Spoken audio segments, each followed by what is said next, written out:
Guys, share ko lang sa inyo tong yayamanin kong slim bag. Yayamanin no? Ayan guys, mukha siyang yayamanin guys, pero affordable yung price nito. Yan, syempre, binili ko po yan sa Shigetsu.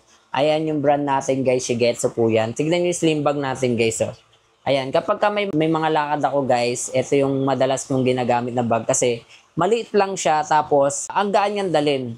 Ayan o, ang dali niya pang bagayan, ang dali niyang pormahan guys. Tapos, pang alam niyo yung mga simpleng tao lang na may bit-bit na slim bag, ganon. Tapos maliit lang yung bag. Meron siyang lagayan dito sa harapan. Ayan, may pabulsa sa rito.